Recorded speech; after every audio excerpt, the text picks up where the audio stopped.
যেতে যেতে পথে শিয়ালের লেজটা গর্জিলা কেটে দিয়েছে। হে হে। সে অনেকদিন আগের কথা।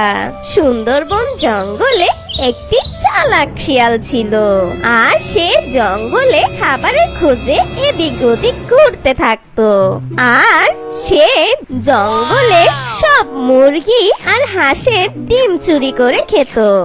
আর ওই জঙ্গলে একটি সুন্দর নদী ছিল, আর সেই নদীতে কিছু হাঁসের দল থাকতো। আর সব পশুরা সেই নদীতে পানি খেতে আসতো। আর সেই নদীতে রাজহাঁস আর রাজহাঁসি থাকতো। ওরা খুব সুখে শান্তিতে জীবন যাপন করছিল। একদিন রাজহাঁসিটার ডিম পাড়ার সময় হয়ে যায়। তখনই সেই রাজহাঁসিটা সেই নদীর কিনারায় ডিম পাড়তে বসে পড়ে। আর সেদিন দুটো ডিম দেয়। রাজহাঁস আর রাজহাঁসি ডিম দুটো দেখে খুব খুশি হয়। ওরা দুজন মিলে তাদের ডিম দুটোর খুব যত্ন করতে থাকে।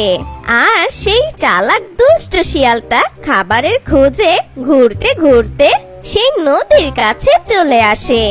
আর দূর থেকে হাঁসের ডিমের উপরে ওই দুষ্ট পাজি শিয়ালের নজর পড়ে। তখনই সেই দুষ্ট শিয়ালটা খুশি হয়ে যায়। আরে আরে, আমি তো ডিম শুদ্ধ দুটো রাজহাঁসও পেয়ে গেছি। ওহো, ডিম দুটো বেশ বড় সড়ো আছে। হে হে হে হে।